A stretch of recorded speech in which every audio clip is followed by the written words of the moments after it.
Here comes a shooter. Shooter. Big buck.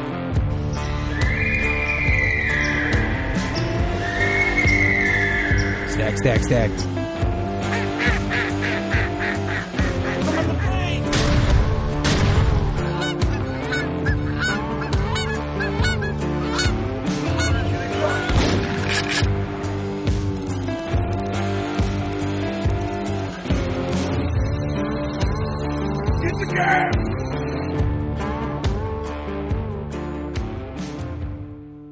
Did you hear that?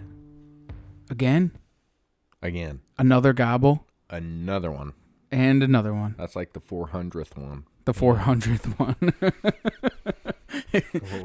We're doing really good with gobbles. Yeah, the 400th one of the week here in Virginia. What's up, boys? I got 2 words for you. What's that? Fuck Murphy. Yes, fuck Murphy. And fuck his law. It has ridden us since day one. It's been a struggle here in Virginia, honestly. We're back in the man cave here at Steven's house. You got your boy Trev. You got Steven. Ghost Hunter. We are all here still in Virginia. Still. Yeah. Still. I feel like After the 3-day extension. 3-day extension, it feels like 4 months, but it was probably the hardest hunting week plus that I've had in my entire life. Well, how many miles do you think you guys have put on since you've been here in Virginia? So we talked about it, walking out today. Ghost had asked that question. I think close to 50, 55. Somewhere right around there, I'm guessing.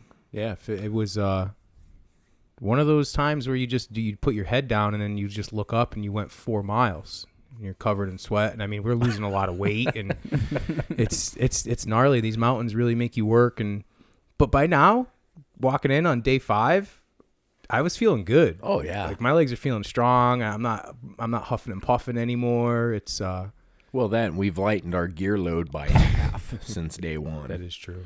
I mean, and it's not like we're not eating good. I mean, we're losing weight and everything. Kim's filling us up with how we're this- losing weight. We're eating. Yeah, it doesn't make sense, but no, things are definitely been kind of crazy here. You know, we obviously in part 1 we talked about how things are tough and all the struggles that we had gone through day 1, day 2, and day 3. So Sunday we had taken kind of a relaxation day. It was really nice. We slept in. We got a beautiful well-made breakfast brunch. Kim had made us some turkey eggs with which were phenomenal, by the way. Something I've never had before. Creamy, delicious, just awesome. And from Whitey out there. Yeah. Our my practice coach. Yeah, my coach. My calling coach also feeds me. Yep. You'll see her in the upcoming video that we have coming out in the next couple weeks here. But yeah, so we got fed real well on Sunday morning, thanks to Kim, and then we headed off for a tour of Virginia. We went through the mountains, ended up going down to a secret morel patch, Yep. which we it was fucking hard to find at first. You know, you hit a patch and it's like, okay, there's more around, and in this instance, there was 1, maybe 2, and then you moved. Yeah. But they were giants. That's the thing. Oh, yeah. Quality over quantity was You know. that mission. And it was definitely really cool because it was definitely, compared to the first day of morel hunting to that day was we were trying to find areas that had looked the same to what we had found them in on the day before. We were looking for elm trees and we were looking for the briar patches and we were looking for those things that we had found them in on the previous property. And then getting onto the new property, they had all been under ash trees on different spillways where some of that, it looked like, you know, where the 2 rolling hills come down into what you would be like a saddle. Yeah, right into a little sluice. Yeah, and it would come down and then there they would be. So it was definitely different than from the first day. But what was the biggest difference? What's that? They were giants. They were huge. They were absolute giants. Perfect yellows. They were phenomenal. So it was cool. And it's something that, as we had said in the first episode of being in Virginia, is that we haven't done this before. This is a new thing, even for Steven living here. Yeah, I've never messed around with it until you guys came down here, and we piqued the interest and went out and did a little digging, and we're digging through the woods, and I'm like, oh, Trev finds the first one, I find the second one. I'm like, okay, this is cool. I was like, man, I'm glad you guys are showing me this. And he goes, what are you talking about, dude? This is my first time. And I was like, oh, well, what about you, Ghost? He's like, no, yeah, same here. We're all virgins. I mean, we had studied it and known about it, but to find him up in my personal area, it's a very hard thing to do, man. Like, I've talked to people from all over trying to figure out the best place to find them. But it was cool to actually be able to do that and have the elm trees and have the population of the trees and the limestone and so on and so forth to find those things. So it was definitely badass. And then we took a big ride trying to find wild asparagus. Yeah, well, my patches were less than fruitful so far. But that's okay, though, because we enjoyed the beautiful mountains all over Virginia and got to see some really cool things and, and to hang out for a little bit longer. It was definitely a fun time. So then we kicked it into Monday. What happened in Monday, Ghost? The same beat continued with Murphy and his law. Remind me about Monday. So what happened on Monday? We went out there, and Monday was at the bump. We bumped all those birds on the way in. We bumped the birds on the way in. Yes, because we were going to try to relocate. We were trying to slip pines. in on the back side on those birds we'd been on Saturday. Right. Yeah, so we tried a whole new approach, and it wasn't the right approach. And sometimes learning a new property and hunting together in new areas, you're going to do it, and it's going to happen. But you learn from it, and if you make the mistake again, just all you have to do is just learn from your mistakes. And that's what we're trying to do from here, is just learn everything we got going on. So when we had slipped in, we had bumped a bunch of birds, like Ghost had been saying, was that they were in the pine tree, and then they were on the side of the swamp, and as we had gone in, but we didn't make it all the way down there. That's when we called in the group, and they were hammering and coming, and we were, your safety was off. I think Steven's safety was off. We're waiting for him to just pop out, and they just stopped. Either they got intercepted with a predator, or they really didn't like what happened, or a call sequence, or maybe they did come in silent and saw us, but I've never worked 4 birds that hot and then just completely shut down. Right. Never again. So we ended up waiting an extra, 20 minutes to a half hour to see if we would catch them, circling around or whatever, and that was it. You're giving up the next day. Yeah, that was the next day. The day that this is the 5 jakes that followed the hen and couldn't get through the fence. Yeah, because we had gotten down there, and then they came in silent because that was the morning that it had been there was You're raining. just peeking the anticipation. Right. Everyone thinks there's a story to come. Right. Yeah. No, that was the 5 jakes and that hen that came down. They just, we didn't realize that there was a fence between us and the field, and they came down and about 35 yards to our left and looked at us and looked at the decoys and just kind of kept moving on. And that just seems to be the story of our hunt.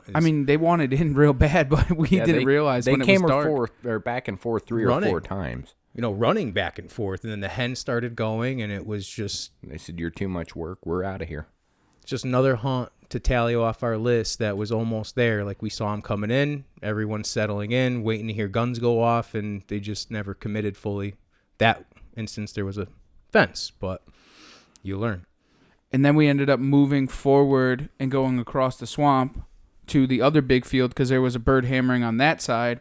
We get down there and we start moving in, and then the gobbles completely stopped. Dead silent, man. So any of you guys that are running or gunners or going to or going to start running gunning or whatever, if the bird's not hammering, you can't find the fucking bird. You're just going to bump the bird and have a really hard time trying to find the bird. So the importance is that it needs to gobble. So when we had crossed across the creek, whatever we call it down here. You're south of the Mason-Dixon now, homie. When we had gotten over that, the bird hadn't gobbled back. So we couldn't really move in. We sat down for a while, tried to find them, and then we just couldn't do it. So then we ended up moving on. Did we end up going we to the bumped them. second? Well, we ended up bumping them. We bumped them, and we sat on that road. They shut up. we moved in, and then we came up over that hill. Remember, there was that big tree blocking in that road, and we all locked eyes, and they ran away out of our hearts. Yeah. Again. We ended up seeing them down in the swamp at the far end. Yep. About 300 yards away and wide open. There was no getting to them. So then we ended up leaving that day, right? Yeah. Yeah. Were at We the left end of us the that. day. We were at the end of the day, and we ended up leaving. Came home and slept because I slept a lot. Because we've been hiking so much, man. It's just beating the shit out of us. And It's an emotional roller coaster. Watching this many birds and thinking that it's going to happen this many times and it just doesn't connect. It takes a little out of you every day. But that's hunting, and that's what brings it together and makes it sweeter when you knock them down. Absolutely. And then on yesterday. So yesterday's, yeah. So yesterday's we ended up we had a game plan to go all the way to the back. And that went out the window. Yeah, when we started getting into the pine grove, they started hammering from the pine grove, and they had never been hammering from the pine grove the whole entire time that we've been here. In the time I've hunted this property, I've never heard a bird gobble in the pine grove. And these things weren't just gobbling. I mean, these were 3 or 4 gobbles at a time. They were gobbling until they couldn't breathe over and over and over and over and over. So we had thought that the terrain where they were going to pitch down to was on the far side of it. So we ended up circling around them, and they were hammering in the tree. They got down, hammered, as they had pitched down in the opposite direction, and then started to come right towards us. I was going to say, after today showing you guys that, how far do you think they actually came back to us in that 2-minute span? That was they cut some distance, man. They were somewhere close. around 250 to 300 yards. Yeah, in they 2 were minutes. close. Yeah. So they ended up coming down, but they had got held up for some reason. We thought they were going to pop right onto the trail, right to us. Yeah, as Ghost was saying earlier, my safety was off, Trev's safety was off. We were shouldered, we were looking down the sights. I mean, we thought we had them dead to rights. And just before they dropped into where we thought they were going to pop out, dead silence. Never heard another peep out of them, and they disappeared. Yeah, we thought maybe that the predators had come in on them, or what. We didn't know what the fuck happened. Maybe another hen intercepted them, because now that the days are going on, we're starting to realize there's a lot of hens on this property. Oh, yeah. A shit ton. We didn't realize it until today. And that's something like when we're working every bird in the morning, there's hens working too. And you all know that that's one of the worst things going against you first thing in the morning on the roost. So when you actually hear them and you don't see the 10 hens that are over the other hill, I mean, they can just cut you off, take these birds, and walk away. And that's exactly what ended up happening, I think. But the only thing that in my personal opinion, which doesn't mean shit, when normally when the hen comes in, and we had talked about it, was they'll still gobble. Yeah, or they'll these try didn't. to, and they just walk away. completely shut up. they I mean, went in the silent. things that I've found in the past, Right. that's what I've seen. Not saying that that's the case or whatever, but it could have been that they just stopped gobbling. Well, but there was definitely intervention there, because I have never in my life had a bird catch a hen and walk off and not keep gobbling, saying, hey, we're over here, follow me. right. I mean, it just doesn't happen. There was intervention of some sort, whether it was a predator, whether someone else had popped onto the property, whether there was, I mean, it could be a number of things, but something definitely spooked those birds and shut them up. And it was rough. It hurt bad. We thought we had them dead to rights. So then we ended up moving from there. We moved up the mountain, and we tried I think we had gotten a gobble on the far side. Yeah, we got a gobble about 300 yards away as we started walking out. That's when we ended up sitting down, and we sat there for a while. We were hanging out for probably an hour or two, waiting for something to come down where we had seen those couple of jakes. We thought maybe we could intercept those guys as they were coming down the field side, and we never ended up seeing those birds. And then, because we had sat there for a while, and then we went to the back of the field, and that's when we were working on our way back, and we had seen the big longbeards that we had intercepted on the first and second day. Yes. Yeah, 2 draggers. Yep. We bumped them from a good ways out. They busted us on a field edge. Had no clue. We peeked over a little hilltop, and we froze. And 20 seconds later, they ran down the edge of the field. So I mean, there's nothing we could do about that. They were silent. They weren't doing anything. Yes. So. And that, I mean, there's nothing you can do at that point. So we just we threw our arms in the air and we said, you know what are we going to do? And we just backed out and we came home. Well, there was a really good thing that came out of that day. So our good friend over at WCB, Eric, he broke his 4-year streak. He finally got a bird down. Oh yeah, that's right. So With his bow. Yep. So big shout out to Eric. You know, you broke that wall. We know you guys were pretty much done chasing birds at this point. You were frustrated, you hated, and you laid the smack down. So I just got to shout out Eric, man. Congratulations. That's awesome. Yeah, so that's definitely a good win day. So there's a positive for some. I'm trying to just- find all the positive I there's can in positives. this. And I mean, it sucks too. It sucks the life out of you, honestly. But it's a gorgeous thing is that a lot of people are knocking down birds all around us. Just not in Virginia. Just Well, not no, in well, Virginia. Well, for a up majority. until today. But I know Johnny had called in a bird. He had the old swing and a miss. Then he had worked a second bird, seen the decoy, and busted off on him.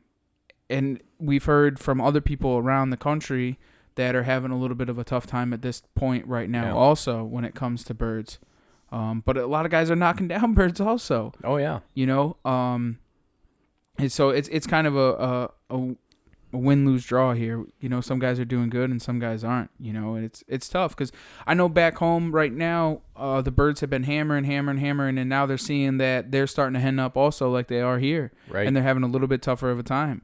And we open in a week.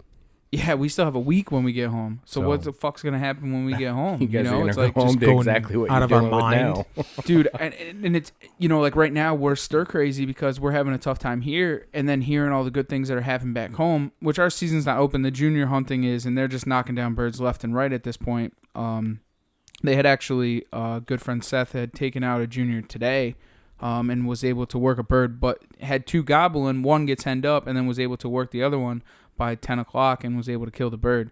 So it was kind of, it's a painful thing. What would you give to have birds that work at 10 o'clock out here? Oh my God. Because it doesn't exist. I don't understand that. It doesn't make any sense to me. Like, and Nothing. You guys thought I was crazy when I told you that it ends at 10 o'clock. And they don't respond to crow calls during the middle of the day either. That's something that's very different around here too. Locating out here is a pain in the ass. So if you can't locate sometimes the way we do at home, and the birds aren't vocal like they're being, that, I mean, you either got to change your style or get okay with bumping birds from here and there in time to time, because you're just going to keep bumping them. And there's many times we bump birds because of that situation this week. And Well, yeah, but think of all those birds we bumped and how much we've learned oh yeah, and how it has it set up for coming forward. I mean, I still believe that Steven's behind us every time the bird comes in and waves him the fuck off. But that's my personal opinion, dude. Not really sure. Like, I don't pull the old guide trick. I'm not trying to save the birds for myself. If I do that, they're not coming to me when you leave.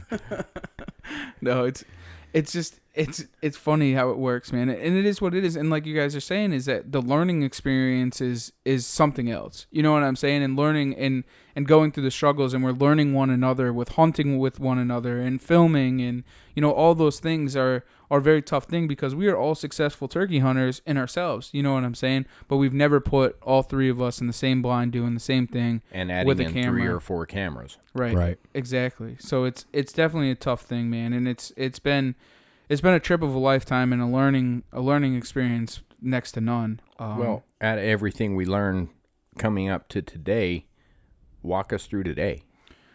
So today was a crazy fucking day. I heard that. I didn't really want to get into it. You got to go through it, man. trying You to gotta go forget through about it. today. Yeah. It's reality. No, so today the birds that were in the pine grove, man, were fucking hammering. Well, we completely had a jumped plan. over the pines from the get-go. We did we repositioned completely.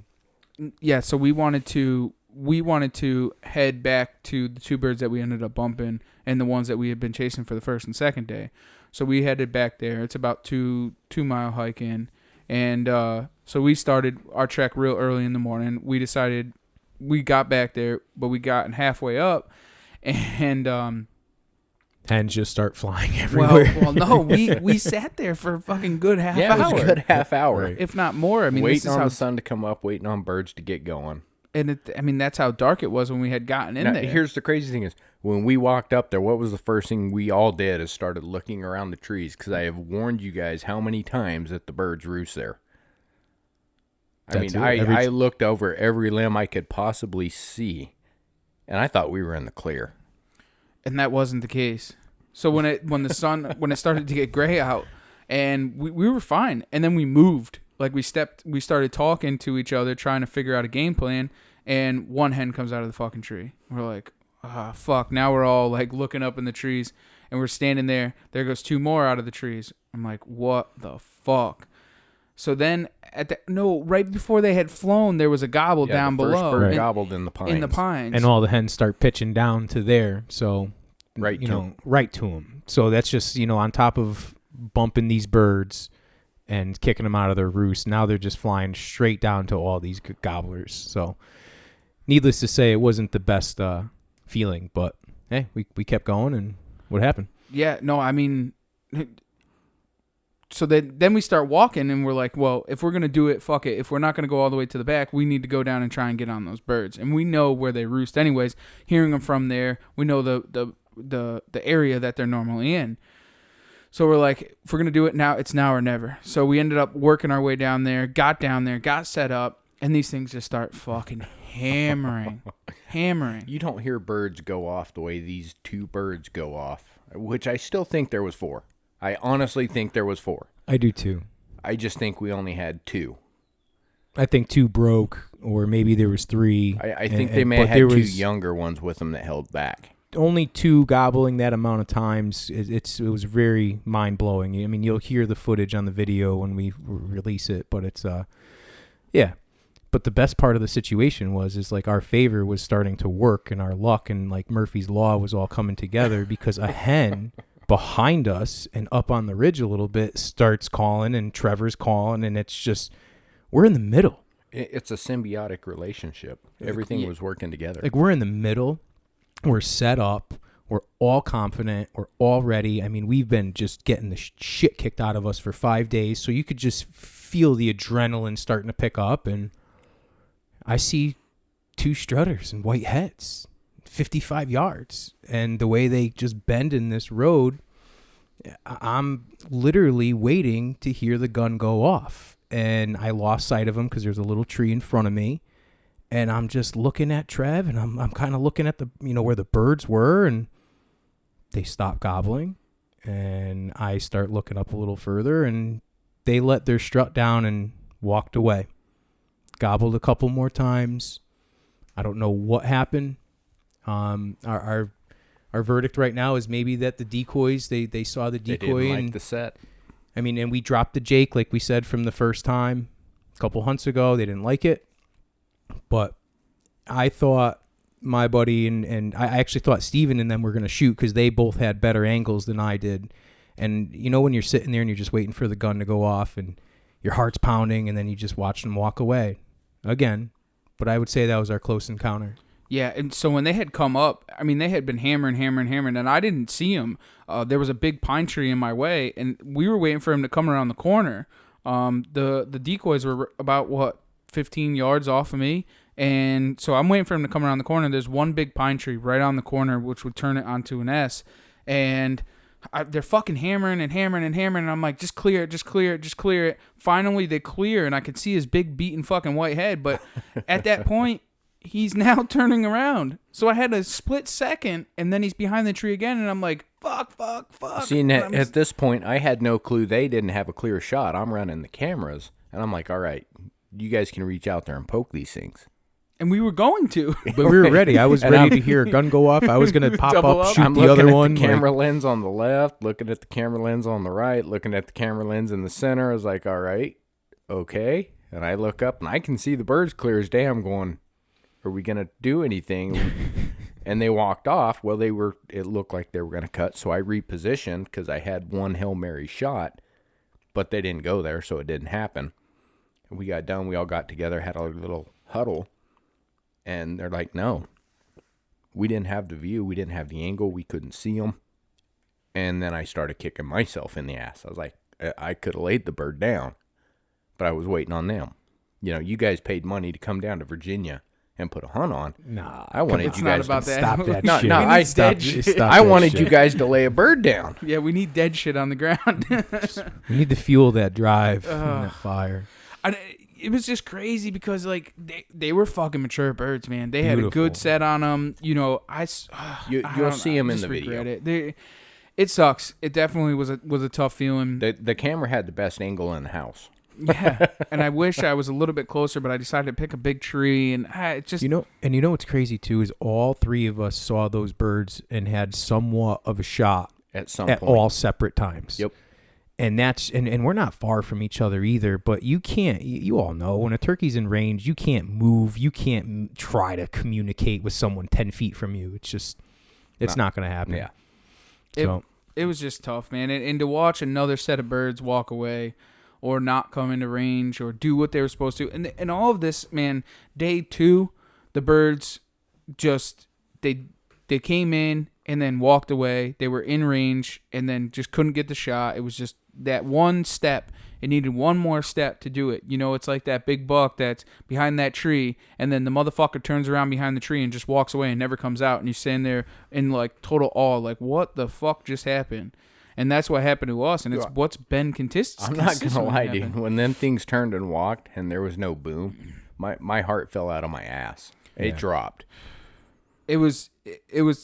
I can. It burns in my mind, man. It definitely does. It was a struggle. It was definitely a struggle.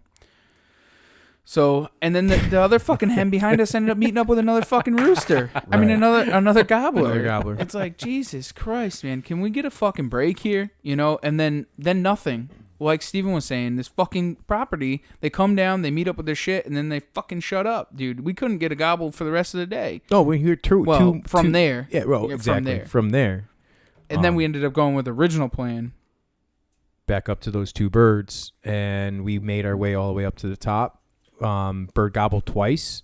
We called, he gobbled again, and you know that feeling when you're like, all right, we got another bird. He's responsive, and then he stopped. And we didn't move in on him, and we made a plan, and we called very lightly, if any at all, and then we would try a little more, and they just shut up. Nothing. Done. Sat there for an hour and a half. Yeah, hoping they'd come in silent.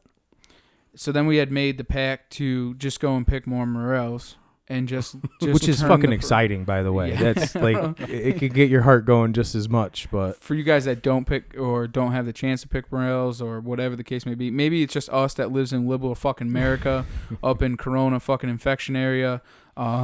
It's fun. It's a blast. They hide underneath leaves. I mean, dude, it's a good time. It's definitely the ultimate game of hide and seek. It's like shed hunting in a really small area. See, let me break Virginia down for you guys if you guys don't really realize this. And Here we go. I know that. Here we go. I know this isn't good and whatever. So we end up going to a property, and me and Ghost are talking, and we're like, all right, so what's our obstacles here? And I'm like, all right, we got to get 500 from the house. Blah blah blah blah.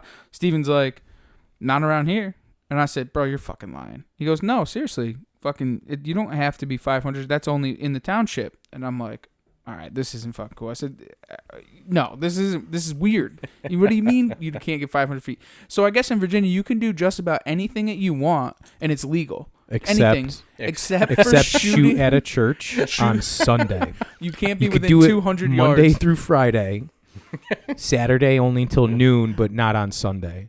And that's the only law they have. Welcome to fucking America, because you can do just about anything you want down here. Mind blowing. He's like, yeah, we rifle hunt here. I'm like, you rifle hunt where?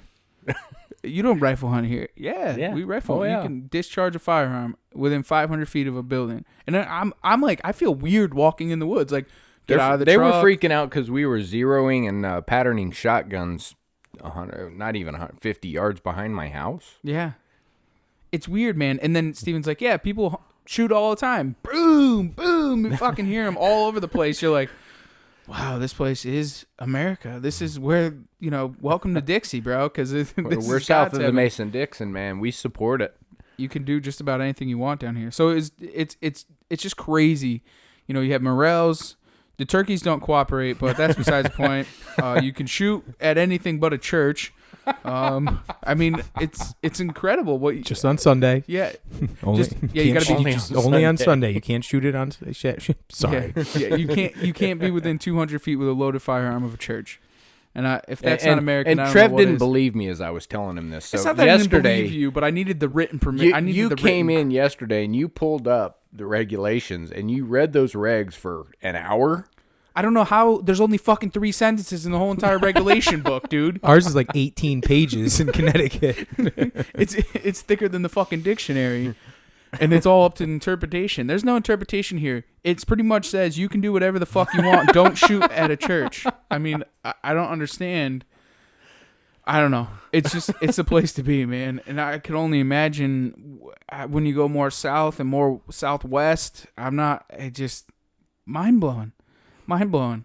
The culture change is really unique, and it's nice to learn new spots, new places, new lifestyle. It just The culture changes, but everyone has their teeth over here. yes, yes, that's true.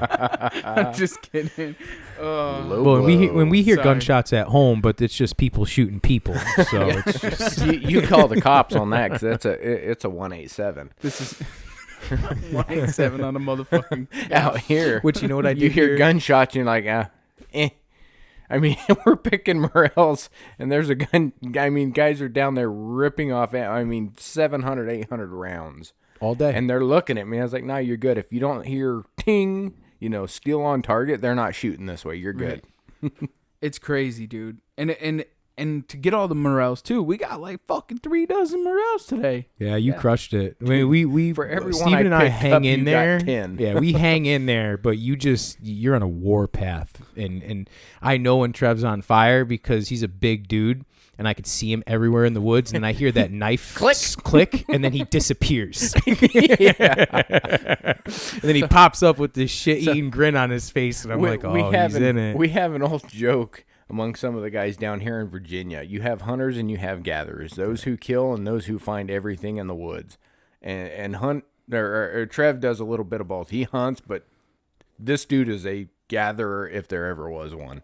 Like, I'm looking at a spot like a puzzle piece. Like, I know there's one, I know there's one, I know there's one. He walks in and goes, there it is, click. It's like, seriously, guy? Got an eye for the strange and unusual. It's just fun, man. It's like where's Waldo? I guess I was just good at those since when I was a really kid. is. I don't know. It's you get in that knack of finding those things, and I don't know. I thought that it was a lot harder than it actually was, to be honest with you. Finding But you morels. found the first one as we're walking down a trail, dude. I know, but they say that they're so hard and this, that, and the other thing. You gotta look rightly at them. I don't know. Do we fucking pick them off left and right? I mean, it's especially the big ones, dude. Those knobbers, you can't bro. miss them things. You can. I literally was walking on a side hill and was like, whoa, like just stop me in my tracks. And it gets you excited. And it also is a team thing as like a camaraderie as brothers. And Kim was with us too. So it's a family thing.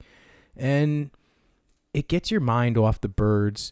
It gets your mind off grinding. It gets your mind off waking up early at 3 a.m. And it makes you check out. And it gets you really excited about, the whole culinary aspect of it. But just it's just something that you found, you foraged, and it's special. Trying to tie it all in, full circle. It is, and it goes very good with turkey breasts. Yeah, we're working on that. I know To it's be sore determined. subject, but I guess I just no, and and then to go back home and not be able to find morels, so that's gonna suck. So I'm gonna have to go back to finding ramps, which is gonna be miserable. Hey, we've done some good with the ramps here this week. Yeah, no, you're right. Oh shit, we had them. What did you cook? Or you and Kim collaborate and end up cooking with the ramps and the morels? Oh, that first night we did dinner, we did top round elk roast, cast iron seared in the oven, and then I like to do very few things with morels, but what I like to do most is just feature the highlight of the actual mushroom, which just lightly seared in a cast iron pan with a little bit of butter. Some people can put a little thyme, a little cracked sea salt, and then we put the bases of the ramps in and kind of rendered them out and got them nice and sauteed, a little aromatic flavor, and then we added the stems, and then we added the leaf. So, the reason for that is, obviously the bases cook longer than the stems and the leaf. So you fold your ramps in so they cook evenly. And then we just added a little bit of the drippings from the rested elk meat, and we sliced it up and put it all over the top of that shaved meat. And, it was really cool because that elk came from Oregon, the ramps came from Connecticut, and the morels came from Virginia. So it was a little bit of everybody. We're all, It was 100% wild. Yeah. And we've eaten a lot of wild meat this whole time. Trev brought pounds of walleye and the best venison hot dogs I've ever had. Oh, my goodness. That was killer. We did elk burgers one night. I mean, it's... We had the bear carnitas. The bear carnitas. Yeah. The Steve Ranella ones. Yep. Yeah. And they were recipe. And they were really great. And we're losing weight. Yeah, I'm not really sure how. Like a lot. I'm dragging you guys over that mountain every day. Well, hopefully we don't have to go far tomorrow. Yeah, we're going in tight. I think we're going right in on the roost. We got as of right now, we have a solid game plan, but as the saying goes, the best laid plan goes out the window when the first shot's fired. Right. So. No, we're going to be there early enough to set up. Just hope to fucking God that they're in the trees where we left them. We walk in and sit down. We spent half an hour, 45 minutes. That's what I'm saying. We have a today setup. Just setting. We set natural blinds, shooting positions, everything we need so we can walk in there at sunup where these birds land when they fly out. And we're going to get in there in the ass crack of dawn, sit down, get set up, and hopefully these things hit the ground and then hit the ground again. I don't know what you guys are talking about. I'm shooting them right out of the fucking trees because we can do that here in Virginia, I guess. With a rifle. Yeah, you can do whatever you want. We won't go to that extent. I'm kidding. No, I'm just being funny. Yeah, it's been the ongoing joke throughout the whole entire weekend. Because we can do whatever the fuck we want here. And that's the light of it. You have to make the best of situations. You have to laugh. I know I got intense a couple of days just because, how many times can you have this letdown just keep happening? But that's hunting, and that's hunting as a group, and it's just, staying positive and moving forward. I ain't gonna lie, with the way today went, like I said earlier, my heart dropped. But I have not come home so jacked after building that setup, after scouting, looking at the video of today, watching them two strutters come in. I mean, I am jacked. Yeah. And people got to understand that there's not many places for these birds to fly down in this pine patch. So we did the last 3 days of investigation and scouting and walking around these birds, and I think we're in it. And we cleared lanes and we brushed ourselves in, and let's just hope that they read the script because I think we earned that. I think we did. We're going to kick Murphy's ass tomorrow. I definitely feel that that's what's going to happen, but it's haunting, man. And it is what it is, dude. And to not, even if we don't shoot a bird, it is what it is. I mean, the learning experience, the camaraderie, the deer camp, the laughs, the beers, to drives. me, it means nothing. Yeah, I mean, the drives. I mean, we played full-size fucking Jenga one night. I mean, what gets better than that? That was fun. That was fun. we did come up with some pretty fun stuff that night. Oh, shit. Yeah. We've done all the shooting challenges. We've had fucking hours in the yard shooting. I've went through like 6 arrows since I've been here. We've lost some arrows. Ghost has done the same. Sure. Steven's rebuilt about 7 times, sighted in his bow. So it's been a lot of laughs, man. It's been a really good time, dude. It's our first season together, and this is just the fucking beginning. We got a lot planned. Definitely coming forward. Oh, yeah. As long as this coronavirus doesn't kick it into high gear and keep us fucking pinned down. Yeah, I'm just saying, you Yankees can come down here south of the Mason-Dixon, and life's pretty good down here. Yeah, it's not that bad. And that's a weird thing, man. Like, it's crazy. And I kind of get it, I know we'll go a little bit off topic here, but it's all right. Squirrel. Yeah, the it's so different, man, down here. Like, it's crazy. And I get why people are getting upset with the whole stay-at-home thing and so on and so forth, because down here in some areas, they're not really affected by the coronavirus like we are back home. We take our precautions, but we've got very low numbers. I mean, it's just our county has less than Trev's town. Right. We're getting 700 people a day. We're getting like in our state. in our state in Yeah. Connecticut, and it's growing, and it's getting a little out of control. And I mean, Trev, I haven't turned on a TV since I've been in Virginia. I mean, No. we catch up on current events on our phones, and we talk to our wives back at home, but we don't really know exactly what we're coming back to, but it's not good. So just trying to stay positive with that. And I heard Pennsylvania, you can only hunt one man in the blind. So you can thing I've ever heard. Yeah. You can only drive to the hunting spot with a person in your household. You can only one person per blind. So you can drive to the hunting spot with your son, but he can't be in the blind with you. And you got to practice social distancing. You can't meet up with anyone in parking lots. You can't stage hunts with other friends. It's going to be definitely a change of pace for everyone, and I'm ready for things to go back to normal. Yeah, especially when it comes to hunting, dude. And I really, with the whole coronavirus, like we had said in the past episode, if you guys didn't catch that, make sure you do, because the safety aspect of it and how many people are going to be in the woods. And then somebody brought up a very valid point with one of my friends back home. They were talking about how many fucking hikers are going to be in the woods. Doing their social distancing and bird peeping and whatever the fuck else they do to not pay for conservation. But that's a whole different story for another day.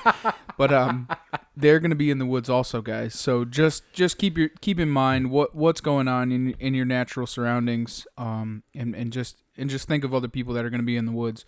I know that maybe they deserve to get shot, but just please don't. If they come into your it's not set, worth your hold time. off. Yeah, hold off. And, I know it's not a traditional thing, but I am wearing orange this year for turkey season, especially on state land. I'm going to wear an orange hat, and I will pull my flag out, and I'm not going to run decoys on public land. That's just my safety precautions. Yeah, I'm definitely in that same boat when it comes to. I mean, I'm probably not going to run my Jake decoys. If anything, I run a hen laying down, so it's out of sight, out of mind. And wear your flags going in and out of the woods. I mean, because you can hunt all day in some states. I know our home state we can. Virginia's going to go to that after 13 days. I think that they go to that whole thing. So that's something to definitely be aware of. I took you guys to a piece of public out here, the Rapidan, and I think you'd be all right. You're not running up out that, here. People are not running up that thing in numbers.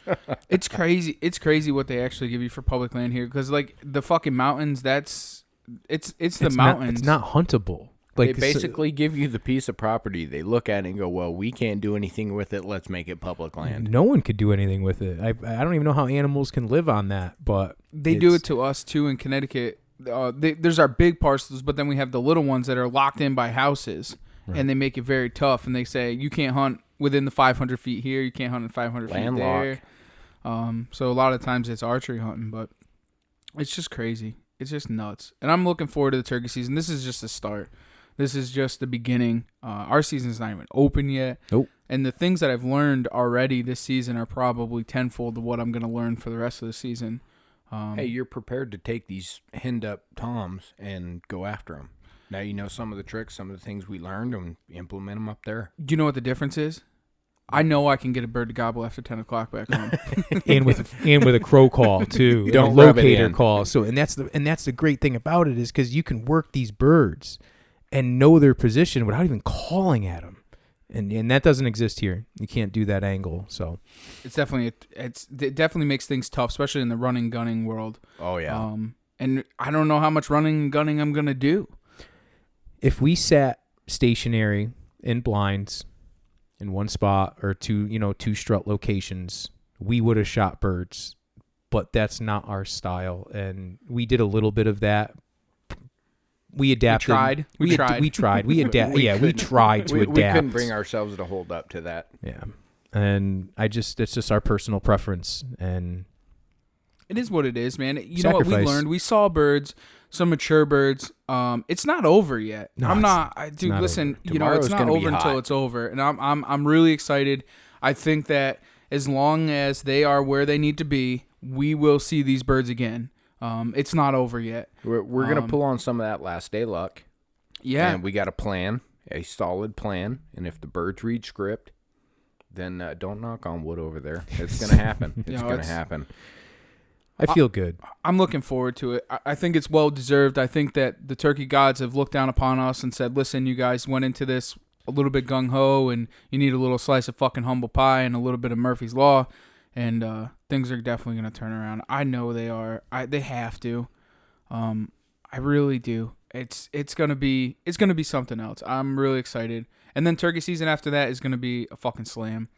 Yeah. And I hope, there's a lot of people knocking down birds. Big congratulations to Charles from the Whitetail Distraction podcast.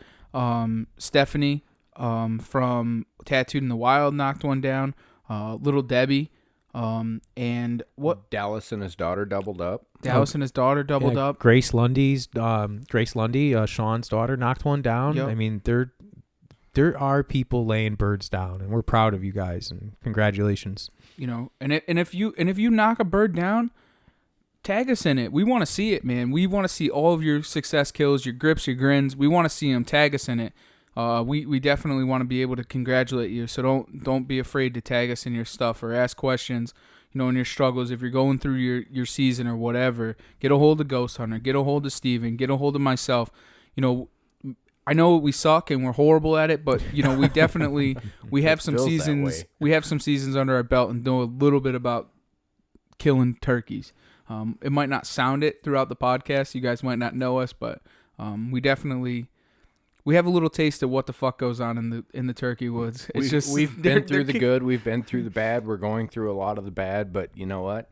Tough turkey hunting makes easy turkey hunting better. Hey, just because you get kicked in the balls, you still got to get up and go running. I mean, it's just move. It's the way it goes, man. And you got to think too. Back at home, the properties that you're on and I'm on, we've been on there since we were little kids, and we are out in the woods a lot. So we know terrain more. Like, we don't have to pull our phones out. We don't have to guess. We don't have to do anything. A bird's here, the situation, we know it because we've been hunting it for 20, 25 years. Yeah, or it's public land that I've put my feet on it and I understand it and I've walked it. And one of the things here is that Steven was the only one that had seen that land or and I only mapped had a that year land. Of it. Right. But and a handful of hunts out of that year too, so it wasn't like you know it. And you're trying to translate it to us, and we're trying to make a group effort plan to how to attack these birds with the terrain that's given. I didn't realize that there's a creek every 5 feet. Right. I mean, what the or fuck? A fence every 10. Yeah, I mean, it's nuts. But it is what it is, man. It's so much fun, and it's what makes us go. Because if we were killing birds every single time, it would be a blast. But you wouldn't learn anything. Well, yeah, you'd hunt 3 days, you'd be done. What do you do for the next 6 weeks here? I guess we don't get complacent, man. Like, we didn't kill our birds in the 3 days, and we had to extend it another 3 days, not just to kill, because that's our drive, that's our desire. We want to hunt. We had to figure it out. Yeah. We couldn't leave. You can't leave with that defeated like that, and that's why we all extended this hunt. And Steven and his wife Kim were just so nice to accommodate us, and it's like, and our wives back home allowing us to do so. Thank you, ladies. Love you. So just leave an ozone room clean here. Yeah, we'll get the scent crusher room clean going in here after you leave. Yeah, and we'll clear out the nasty smells. And does smell like one big fucking foot in here. Yeah. No, on a positive note, like this has been one of the funnest trips I've ever been on, because I don't hunt a lot with other people. I hunt a lot with my father and myself. So I really appreciate this, brotherhood. I appreciate it, guys. Absolutely. Back at you. I'm not looking forward to you guys leaving. I ain't going to lie, because I got to go back to the real world. Yeah. And, we got to do the same. Catching up on a few days' work and all this other crap. It's going to be heartbreaking not waking up at the ass crack of dawn. Well, you're still going to wake up at the ass crack of dawn, but it's just not to go turkey hunting. Yeah. I don't get that opportunity to drive an hour and a half to get to this property and go beat our heads into a tree. And I guess if everyone could learn from one thing that we've done this week, listeners and people, everybody across the board, is if you are failing at something, the only way that you're going to learn is if you change what you're doing. And what I mean by that is that you can keep doing the same exact thing, but if it's not working and you don't change it, then you're not going to learn from it. So if you're not having success and you're having a tough time and you're not, say that you are trying to get on birds and consistently trying to get on the same birds and you're doing the same thing and it's not fucking working, you need to change something to realize that what you were doing was wrong. Right. It goes back to the old saying, like I told you in the past, fail fast, fail hard, and then learn from your mistakes and go execute. You have to learn from your mistakes, and that's the same in the deer woods. That's the same in anything. That's the same in life. Yeah. If you can take one thing from us, is learn that, and learning that is learn from your mistakes. And you don't know that they're your mistakes if you don't try something different, and that's the truth. You have to try something different, and then you're gonna fail, and then you're gonna learn from it, and that's what we did all fucking week. We failed, and we learned from it. Yeah. That if you do this, you're gonna fucking fail. I mean, that's just the way that it goes. That's how the cookie crumbles. Yeah, but every time the encounter gets a little better and a little better and a little better, and it set us up for tomorrow, and I fully believe I saw a with all white my head. heart. I saw two strutting Yeah. white-headed birds gobbling their heads off. They couldn't even breathe. I watched two couldn't strutters breathe. for 5 minutes. It must be nice. No, I'm just kidding. That's amazing what 5 feet's difference would make. 2 steps, really. Yeah. If you think about it, Yeah. it was for him. If- Both times, it was 2 steps. And I needed 2 steps to the left. Right. We That's both, what I needed. Yeah, we both did. I needed them to just kind of come up 1 step further. And it was like day 2 birds. They needed to come 2 steps further for both of us to be able to get them in range and be able to shoot them. And we know where each other is. And that's one thing we strategy is talking and how, you know, at this point where this down log is, or we'll pull down a tree and say, at this point, this is where my first shot can be at. And this is where mine is when you're doubling up. And it's funny, we haven't had one single Tom come in. No, they've all been doubles or more. Doubles, triples, quadruples, but there hasn't been any single Toms. Nope. I think it would have been a lot easier to trick one Tom than 2 Toms. Oh, definitely. Oh, big time. You know, 2 sets of eyes instead of or Where a that set of first eyes bird instead of comes 2. in and Yeah. he's the first one to let out strut, and that second one goes out. He didn't see something he liked. Yeah, so what I'm is out. that? But, you know, back at home, I see 2 birds coming in. They're challenging each other who can get to the hen first. And I see that a lot. And they usually run in. I mean, all scenarios are different, but 2 birds together, they like to challenge each other. They like that little bit of competition. And I'm not seeing that because I don't think these birds are really fighting. I don't think I don't think they need competition. There's so many fucking hens. Exactly. Yeah, and that's the Exactly. thing is they have the pecking order established amongst each group, and right now they're not looking for a fight. They go, hey, you know, we've got 8 hens over here. We don't care about your 1 or 2 hens. Someone else can have you. And So I should we think go that's in what there we're with- dealing with. Should we go in there with 8 hen decoys? No. Well, I'll put it this way: I'm not carrying them in. That's a long walk. I hate those decoys so much I left them out there. They're literally sitting in the woods right now. It's crazy though. It's fun, dude, and to see all of it, and it was just a blast, man. This whole week has just been insane. You know, it really honestly has. And Every day hunted we've so hard. had rushes, we've had close encounters, we've Yeah. had birds. It's not like we're going out there and not hearing, not seeing, not getting in chances. We've been on It's birds. action packed Yeah, we've been on until birds. 10. Yeah, pretty and much. then it's dead. And it's funny. It's funny as everyone keeps asking, "Is there a bird down yet?" I mean, all of these people have this huge anticipation. Did Where you are the kill one birds? yet? Did Where you are kill the one? Any birds? birds? Any birds? Any birds?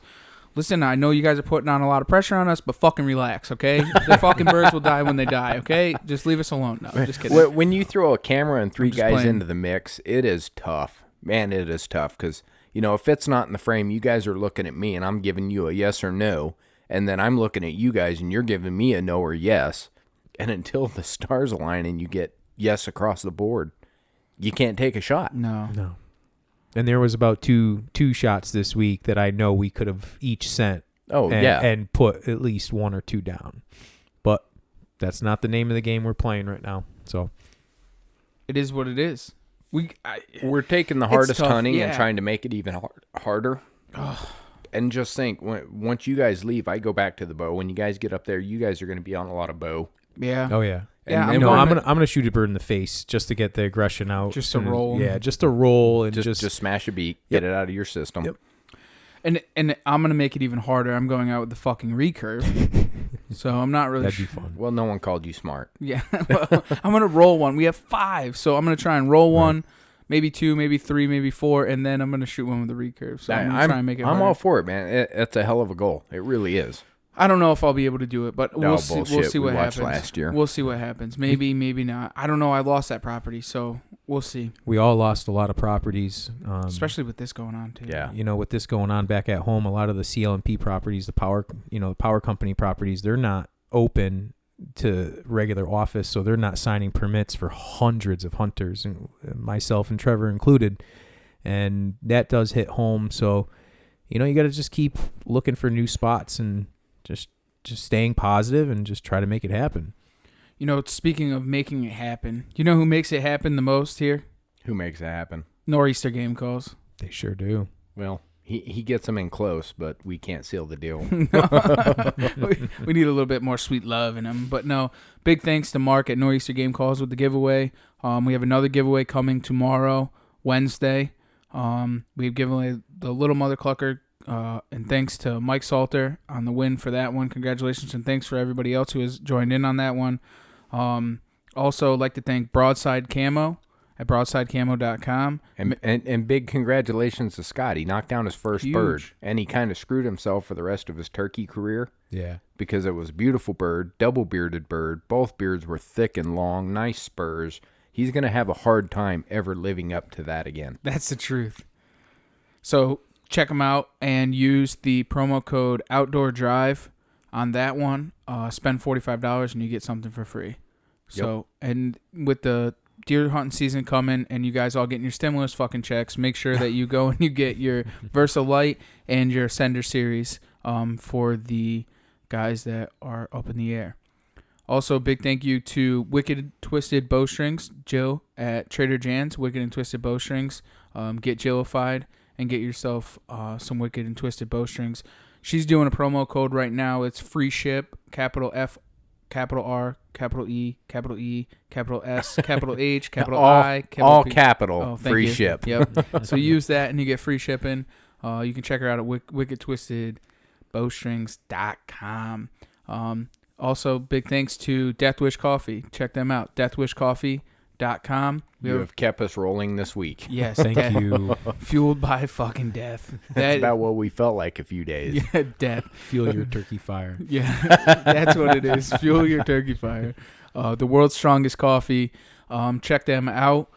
Use promo code OutdoorDrive10 to save yourself 10% off of your final order. Get yourself some K-Cups, cold brews, ground beans. They got I it can all. tell you're worn out, Yeah, man. I'm fucking shot. Also, big thanks to Big Hoss over at Ethics Archery. Check them out, ethicsarchery.com.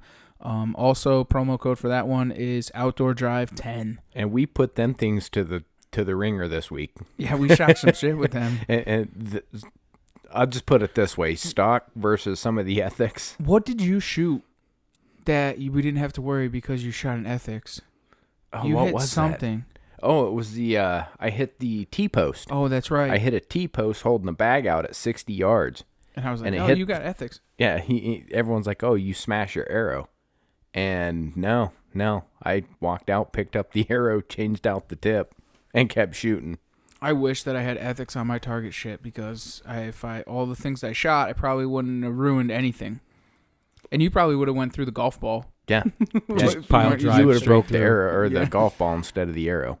So, Well, the shaft didn't explode when I hit the beer can. Well, see, if I would have had yeah. it's Usually the arrows will True. explode True when you hit a story. beer can like that, and that thing just was still solid as see a rock. now, if I would have had ethics knock, I wouldn't have. When I Robin Hooded it, I may have saved that arrow, true. Yeah, this is but very true. I didn't, Didn't and I Robin regret Hooded it, and I slid a shaft into the shaft, and that was all there. We're not was the to quickest that. learners, but No. we're learning. Yeah. Oh, am I forgetting anybody? Yes, you are. Yeah. Who am I forgetting? You're Our you're boys- forgetting our boy Drew. Wild Oh, Edge. We got to go live wild. Shop's almost done. Yeah, Ah. beautiful shop. Congratulations on that. Make sure you check them out. WildEdgeInc.com. There's no promo code for that one, but just go and buy some shit. Get yourself your saddles, your perches, your ropes, your aiders, your swaders, your naders, your stickers, your sweatshirts, and just fucking saddle up. Just go dominate mobile hunting with That's all it. their stuff. Just dominate it. The leader in mobile hunting. That's it. They are the leader in mobile hunting. And one other thank you, and the last but not least, is D&M Custom Arrows over at dmarrows.com. Go out and check Gary Hall, D&M Custom Arrows. Let him make you up some crazy fucking he's just a man. Whatever just go you look want. him up. We're all going to be giving him a call after this week. Oh, we need him He's bad. got something in the works too, right? He does have something in the works. I don't know if we're allowed to talk about Nope, that. But everyone will have to just stay Not yet. tuned and keep an eye out. That's 'cause, coming soon. focus. they're going to see it on multiple I don't even think he platforms. knows. I didn't even tell him. I didn't even told him yet. So he's going to listen to this and be like, what the fuck What See are you what's is talking going on. about, dude? Yeah. That's all right. We'll have a conversation with him. But no, we got something big in the works. And yeah, just stay tuned for that because we are going to have something really badass. We're really excited about. But we're not going to leak that out of the bag just yet. We can't give you everything all at once. So Got to leave them with something. Well, with that the case, guys, again, can't thank you guys enough for coming down. no, thanks for having us, We've bro. had a hell of a Thank time. you. And thanks to Kim. Big thanks to Kim. I've eaten like a king. We've had a lot of firsts. We've done a lot of cool shit together, and we're gonna keep this thing rolling. And for all of you guys out there listening, we greatly, greatly, greatly appreciate the support. Everyone who tuned in to the live feeds, everyone who, hey, try this shot. Here's this shot. We had a blast doing it, and that's what keeps us going. That's why we keep doing this, and we want to thank you guys again for taking the ride right here on the Outdoor Drive.